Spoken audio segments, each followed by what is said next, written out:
शादी के बाद विदाई का समय था। रेखा अपनी माँ से मिलने के बाद अपने पिता से लिपटकर रो रही थी और वहां मौजूद सभी लोगों के भी आंखों में आंसू थे। उसमें रेखा ने घूंघट निकाला हुआ था। अब उसका विदा होकर ससुराल जाने का समय हो गया था। तो जैसे ही रेखा रोती हुई कार में बैठने लगी, तभी उसकी छोटी बहन रोते हुए उससे दोबारा लिपटकर रोने लगी। तभी गाड़ी के पास खड़े रेखा के पति से उसके दोस्त कहता है, अरे यार, यहाँ से तो घर पहुंचते ही सबसे पहले होटल अमृत बाग पहुंचकर बढ़िया सा खाना खाएंगे, क्योंकि यहाँ तेरे ससुराल में तो एकदम घटिया खाना था। ऐसा खाना तो हमारे यहाँ कुत्तों को भी नहीं खिलाते। तभी साथ ही खड़े दूल्हे के छोटे भाई ने भी कहा, हाँ यार, यहाँ का खाना तो एकदम बकवास था और रसमलाई में तो रस ही नहीं था। ये कहते हुए वो तीनों ही जोर जोर से हंस रहे थे। तभी रेखा के पति ने भी अपने ससुराल वालों के मजाक उड़ाते हुए कहा कि हाँ यार, मैंने भी मजबूरी में ही यहाँ का खाना खा लिया, वरना मैं तो ऐसे खाने को तो हाथ भी नहीं लगाता। और अब पक्का हम तीनों का घर पहुंचते ही होटल अमृत बाग का खाना खाएंगे। अपने पति के मुंह से ऐसी बातें सुनकर रेखा कार में बैठते बैठते रुक गई और उसने गुस्से में सबके सामने अपना घूंघट हटाते हुए कार के दरवाजे को जोर से बंद किया और आंखों में आंसू लिए रेखा अपने पिताजी के पास चली गई और उनका हाथ पकड़कर उससे ये कहा कि पिताजी, मैं ससुराल नहीं जाऊंगी, मुझे ये रिश्ता बिल्कुल मंजूर नहीं है। ये बात रेखा ने इतनी जोर से कहा कि सब लोग उसकी बात सुनकर हक्के बक्के रह गए। सब लोग रेखा के नजदीक आ गए और रेखा के ससुराल वालों पर तो जैसे पहाड़ ही टूट पड़ा हो। वजह क्या थी ये किसी को भी समझ में नहीं आ रहा था। तभी रेखा के ससुर ने आगे बढ़कर रेखा से पूछा कि बेटी, बात क्या है? तुम अचानक ही शादी होने के बाद अपनी विदाई होने के समय यूं ही शादी को नामंजूर कर रही हो।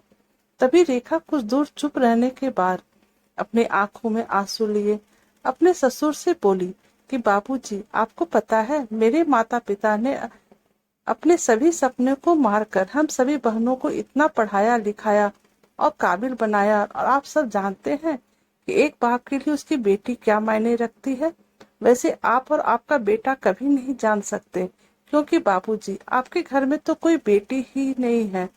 और आप जानते हैं, मेरी शादी में आने वाले बारातियों के लिए खाने पीने की एक भी कमी न रह जाए, इसलिए मेरे पिताजी पिछले 3 महीनों से रात को 2 से 3 बजे तक जागकर मेरी माँ के साथ ये योजना बनाते थे कि रसोईया कौन होगा और खाने में बारातियों के लिए किस तरह का खाना बनवाना है और बारातियों को कहाँ बैठाना है, ताकि कहीं किसी को बुरा न लग जाए।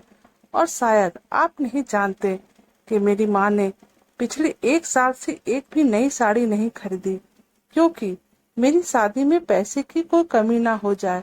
और आज भी मेरी शादी में मेरी माँ ने मेरी बड़ी बहन की साड़ी पहनकर खड़ी है। और ये तो कुछ भी नहीं, मेरे पिताजी भी 150 रुपये की इस शर्ट के नीचे कई छेद वाले बनियान पहनकर खड़े हैं। और ये सब सिर्फ इसलिए ताकि मेरी शादी में कोई कमी ना रह जाए। लेकिन इतनी मेहनत करने के बावजूद भी आज इस शादी में आपके बेटे को रोटियां ठंडी लगी, उसके दोस्त को पनीर बकवास लगा और मेरे देवर जी को रसमलाई में तो रस ही नहीं मिला। और तो और मेरे पति तो कह रहे थे कि वो तो ऐसे खाने को हाथ भी नहीं लगाते, बस उन्होंने तो मजबूरी में ही ये खाना खा लिया। अगर यह सब कुछ इन्होंने मजबूरी में ही खाया है, तो इसकी क्या गारंटी है कि मुझसे शादी भी ये अपनी खुशी से ही कर रहे हैं। कल को ये भी कह सकते हैं कि मुझसे भी इन्होंने मजबूरी में ही शादी की है। और रेखा रोते हुए अपने ससुर से ये सब कह रही थी कि जिस माता पिता को मेरी शादी में दिन देखा ना रात बस शादी की तैयारी में लगे रहे, उन माता पिता पर आज आपके बेटे और उनके दोस्त यूं ही जोर जोर से हंस रहे हैं और उनकी इतनी बेइज्जती कर रहे हैं। क्या आपके घर में माता पिता की इतनी ही इज्जत होती है? तभी रेखा के ससुर ने कहा कि बेटी, इतनी छोटी सी बात पर तुम इतना नाराज हो गई। तो रेखा ने अपने ससुर की बात को काटते हुए कहा कि बाबूजी, ये छोटी सी बात नहीं है। अगर शादी के बाद भी मैं आपकी इज्जत ना करूं तो आपको कैसा लगेगा? ये सुनते ही रेखा के ससुर ने शर्म के मारे अपनी आंखें नीचे कर ली। तभी रेखा ने कहा, बाबूजी, आप चिंता ना करिए। हमारे अंदर हमारे अच्छे माता पिता के संस्कार हैं। किसी की बेइज्जती करना, ये सब हमारे माता पिता ने हमें कभी सिखाया ही नहीं है। ये सुनते ही रेखा के पिताजी ने आंखों में आंसू लिए अपनी बेटी को गले से लगा लिया और उससे कहा कि बेटी, मुझे गर्व है कि तू मेरी बेटी है और अब तू शांत हो जा। बेटी, तुझे मेरी कसम, तू इन्हें माफ कर दे और खुशी खुशी अपने ससुराल चली जा। तभी रेखा का पति भी रेखा के पिताजी और रेखा से हाथ जोड़कर माफी मांगता है और ये कहता है कि बापूजी, मुझे माफ कर दो। सारी गलती मेरी ही है, लेकिन आज आपकी बेटी ने मुझे एक पिता की इज्जत कराना सिखा दिया और आज के बाद मैं हर किसी के माता पिता हमेशा इज्जत करूंगा।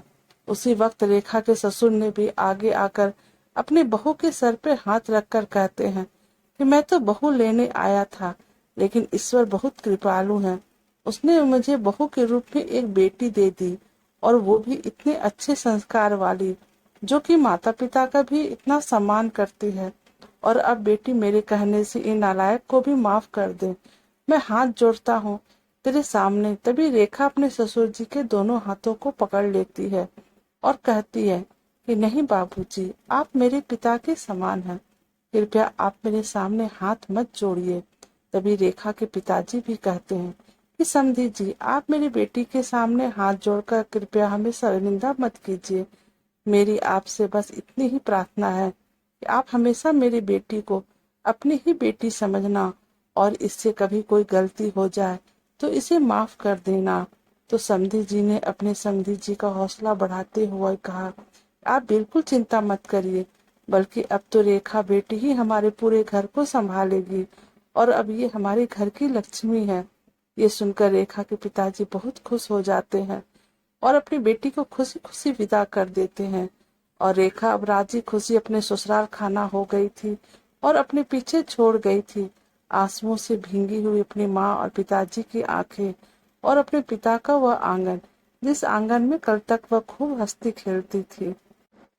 तो दोस्तों, आपको हमारी कहानी कैसी लगी प्लीज हमें कमेंट कीजिएगा और अगर आप हमारे चैनल पे नए हैं तो प्लीज चैनल को लाइक और सब्सक्राइब कर दीजिएगा। Thank you.